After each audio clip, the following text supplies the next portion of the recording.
경기도 외곽 작은 도서관. 목요일 오후 3시 창가 자리에 한 청년이 앉아 있었습니다. 강준호, 19살.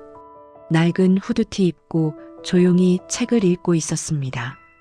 58세 사서 한미영 씨는 책 정리하면서 습관처럼 그 아이를 바라봤습니다. 2년 전 처음 왔을 때 그 아이는 유기견 같았습니다. 눈도 못 마주치고 누가 말 걸면 움찔움찔. 미영 씨는 아무것도 안 물었습니다. 그냥 밥 챙겨주고 책 권해주고 비 오는 날엔 창고에 이불 깔아줬습니다. 아무도 몰랐습니다. 이 아이가 소년원 출소자라는 것 미영 씨만 알고 있었습니다. 그날 오후 도서관 문이 벌컥 열렸습니다. 단정한 재킷에 명품백, 눈빛이 날카로운 40대 여자, 학부모의 부회장 이수진 씨였습니다. 수진 씨가 도서관을 휙 둘러보다가 창가에 앉은 준호와 눈이 딱 마주쳤습니다. 멈췄습니다. 얼굴에서 핏기가 싹 빠졌습니다.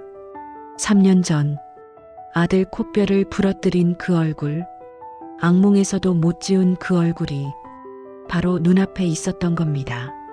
3초, 5초, 7초, 도서관 공기가 얼어붙었습니다. 준호도 알아봤습니다. 책 잡은 손가락이 하얘졌습니다. 눈동자가 흔들렸습니다. 그 정적을 깬 건 수진 씨의 비명이었습니다. 도서관에 있던 사람들 시선이 전부 쏠렸습니다. 수군거림이 퍼졌습니다. 준호는 벌떡 일어나 도서관을 뛰쳐나갔습니다. 책이 바닥에 떨어지는 소리, 유리문이 닫히는 소리. 미영 씨는 손을 뻗었지만 잡지 못했습니다. 수진 씨가 미영 씨에게 다가왔습니다. 눈에 분노와 눈물이 뒤섞여 있었습니다. 그리고 물었습니다. 사서님도 알고 계셨냐고. 미영 씨 입술이 떨렸습니다. 30년 전 미영 씨에게는 남동생이 있었습니다. 이름은 민수, 19살. 민수도 소년원 출소자였습니다. 집이 가난해서 빵 몇 개 훔친 게 전부였습니다. 1년 만에 나왔습니다. 다시 시작하려고 했습니다. 그런데 세상은 안 받아줬습니다. 취업하려 하면 전과 기록 보고 고개를 저었습니다. 이웃들은 손가락질했습니다. 친척들은 연락을 끊었습니다. 민수는 점점 말이 없어졌습니다. 방에만 틀어박혔습니다. 그리고 어느 겨울날 미영 씨가 동생 방문을 열었을 때 민수는 차갑게 식어 있었습니다. 유서는 딱 한 줄이었습니다. 누나 미안해. 갈 곳이 없어. 그 한 줄이 30년간 미영 씨 가슴에 박혀 있었습니다. 내가 더 곁에 있어줬더라면 동생을 살릴 수 있지 않았을까? 그래서 2년 전 도서관 구석에 웅크린 준호를 봤을 때 미영 씨 눈에는 민수가 보였습니다. 갈 곳 없는 눈빛, 아무에게도 환영받지 못한 표정, 똑같았습니다. 미영 씨는 그날 약속했습니다. 이번에는 지킨다. 그런데 지금 그 비밀이 들통난 겁니다. 하필 피해자 어머니한테. 관장이 물었습니다. 사실이냐고. 미영 씨는 선택해야 했습니다. 28년 지킨 직장, 2년 지킨 아이, 둘 중 하나. 미영 씨가 입을 열었습니다. 네, 알고 있었다고. 그 아이를 2년간 돌봤다고. 그 순간 도서관에 폭풍이 몰아치기 시작했습니다. 소문은 빠르게 퍼져갔습니다. 그날 저녁 마을 전체가 알게 됐습니다. 시작은 슈퍼 사장 최영숙 씨. 마을에서 소문난 입이었습니다. 손님 올 때마다 붙잡고 늘어났습니다. 도서관에 전과자가 숨어 있었다고. 그것도 2년이나. 사서가 몰래 키웠다고. 소문은 눈덩이처럼 불어났습니다.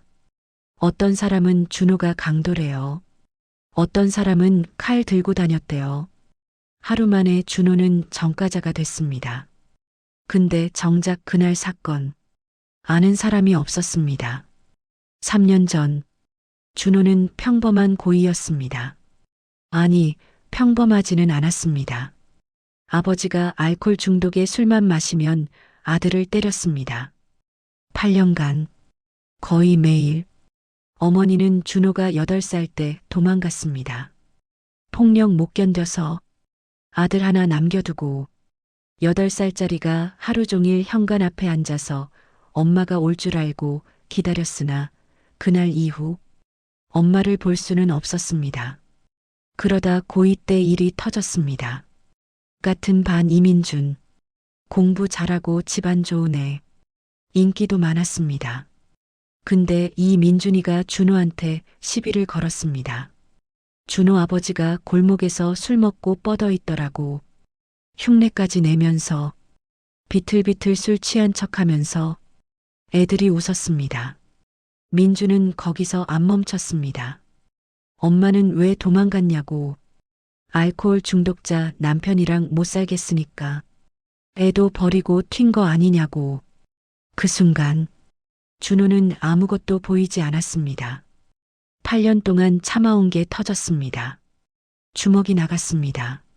정신 차려보니 민준이 바닥에 쓰러져 있었습니다. 코피 흘리면서 민준은 코뼈 골절, 준호는 소년원 1년 6개월.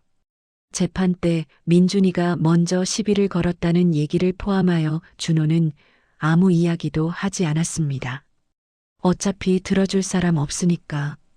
출소 후에는 갈 데가 없었습니다. 아버지는 요양원, 친척들은 전화를 안 받고 찜질방 전전하다가 돈 떨어지고 알바 구하려니 전과 기록이 발목 잡고 그러다 우연히 들어간 게 그 도서관이었습니다. 비피할 때가 필요했거든요. 근데 지금 그 도서관에서 쫓겨나게 생겼습니다. 다음 날 아침 도서관 앞에 학부모들이 몰려왔습니다. 전과자 내쫓으라고, 사서도 자르라고. 저녁에는 마을 회의가 잡혔습니다. 미영 씨는 회관 구석에 서 있었습니다. 28년 일한 도서관. 이제 끊을 수도 있겠구나. 그래도 후회는 없었습니다. 준호를 버리느니 직장을 버리는 게 나았으니까. 주민 30명이 모였습니다. 수진 씨가 맨 앞에 앉아 있었습니다. 눈이 벌겋게 부어 있었습니다. 미영 씨는 구석에 섰습니다. 다리가 떨렸지만 내색은 안 했습니다. 분위기는 험악했습니다. 전과자 내쫓으라는 소리, 사서 책임지라는 소리, 여기저기서 터져 나왔습니다. 미영 씨가 손을 들었습니다. 앞으로 걸어나가면서 생각했습니다. 28년 경력이 오늘 끝날 수도 있겠구나. 그래도 할 말은 해야 했습니다. 2년 동안 그 아이가 어떻게 살았는지, 단 한 번도 문제 일으킨 적 없다는 것, 검정고시 준비하면서 대학 가고 싶다고 했다는 것, 그리고 30년 전 동생 이야기도 꺼냈습니다. 소년원 나온 후 갈 곳이 없어서 스스로 목숨을 끊었다고. 회관이 잠깐 조용해졌습니다. 하지만 수진 씨가 일어섰습니다. 그 아이 사정이 딱한 건 알겠다고. 근데 내 아들이 당한 건 사라지지 않는다고. 1년 동안 학교도 못 갔다고. 지금도 우울증 약 먹는다고. 악몽에 시달린다고. 목소리가 떨렸습니다. 내 아들 인생은 누가 책임지냐고. 미영 씨는 대답을 못했습니다. 수진 씨 말도 틀린 게 아니었으니까. 회의는 결론 없이 끝났습니다. 일주일 후에 다시 모이기로 했습니다. 그날 밤 미영 씨는 준호한테 전화를 걸었습니다. 신호음만 울렸습니다. 1번, 2번, 3번 안 받았습니다. 30년 전이 스쳤습니다. 민수도 전화를 안 받았습니다. 그날도 이렇게 신호음만 울렸습니다. 미영 씨는 준호 고시원으로 달려갔습니다. 문을 두드렸습니다. 대답이 없었습니다. 문고리를 당기니 열렸습니다. 방 안은 어두웠습니다. 준호는 없었습니다. 책상 위에 노트가 펼쳐져 있었습니다. 마지막 페이지. 선생님한테 폐만 끼쳤다. 없어져야 할 것 같다. 미영 씨 손에서 노트가 떨어졌습니다. 미영 씨는 생각했습니다. 준호가 갈 만한 곳. 노트를 다시 펼쳤습니다. 며칠 전 기록이 눈에 들어왔습니다. 아버지 면회 갔다. 버스 정류장에서 해지는 걸 봤다. 아무도 나를 모르는 곳. 마음이 편했다. 아버지 요양원. 버스로 2시간 거리. 산골 마을.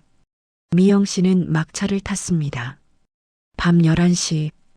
요양원 근처에 도착했습니다. 어둠 속을 걸었습니다. 가로등도 드문 길이었습니다. 5분쯤 걸었을까? 작은 버스 정류장이 나타났습니다. 낡은 벤치 하나, 희미한 불빛 하나, 그리고 웅크리고 앉아있는 그림자 하나. 준호였습니다. 두 무릎을 끌어안고 고개를 숙이고 있었습니다. 어깨가 떨리고 있었습니다. 미영 씨는 조용히 옆에 앉았습니다. 한참 동안 아무 말도 안 했습니다. 그냥 같이 앉아 있었습니다. 준호가 먼저 입을 열었습니다. 죄송하다고, 폐만 끼쳤다고, 없어지면 다 해결될 것 같았다고.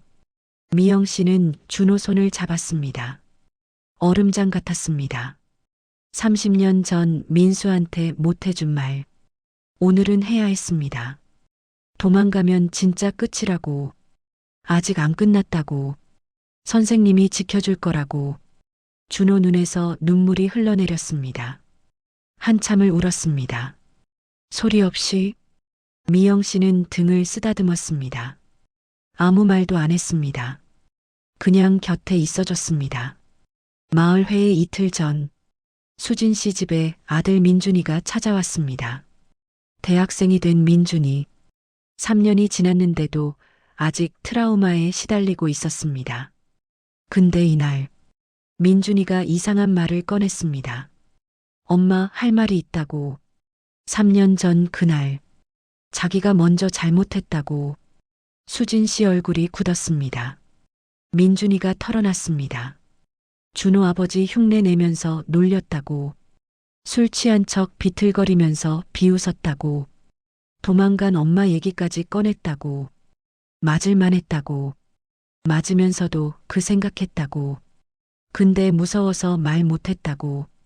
수진 씨는 한동안 말을 잃었습니다.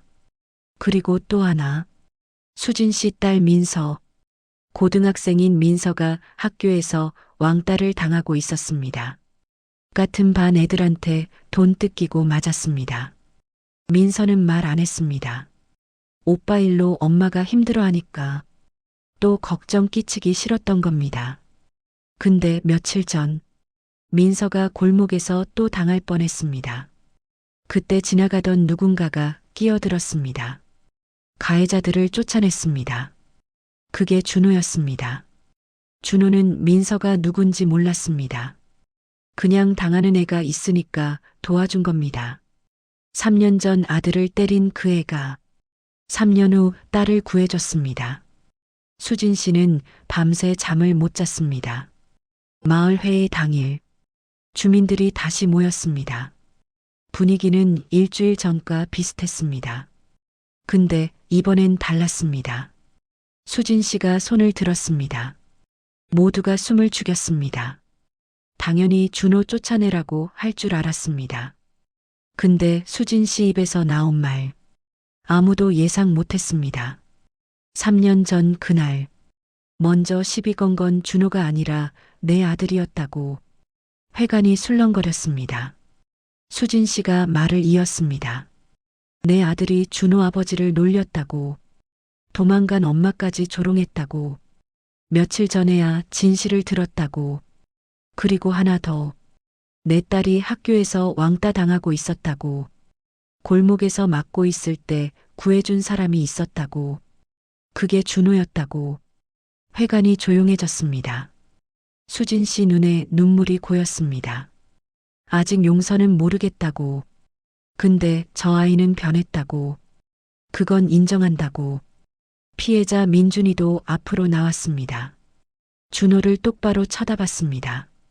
3년 전에 자기가 먼저 잘못했다고, 진심으로 미안하다고. 준호도 고개를 숙였습니다. 아무리 화가 났어도 때리면 안 됐다고, 소년원에서 매일 후회했다고, 정말 죄송하다고. 민준이가 손을 내밀었습니다. 악수할까? 준호가 그 손을 잡았습니다. 3년간의 원망, 3년간의 죄책감, 그 악수 한 번에 풀렸습니다. 회관 여기저기서 코 훌쩍이는 소리가 났습니다. 일주일 전에 전과자 쫓아내라고 소리치던 사람들, 아무 말도 못했습니다. 3년 후 준호는 대학에 붙었습니다. 사회복지학과 장학금까지 받았습니다. 계속 수석이었습니다. 검정고시 30점대로 시작한 애가 졸업 후에는 청소년 쉼터에 취직했습니다. 갈 곳 없는 아이들 돕는 일, 준호가 꿈꿔왔던 바로 그 일이었습니다. 민준이는 상담심리학 대학원에 갔습니다. 트라우마를 극복하고 나니까 비슷한 애들 도와주고 싶어졌다고 합니다.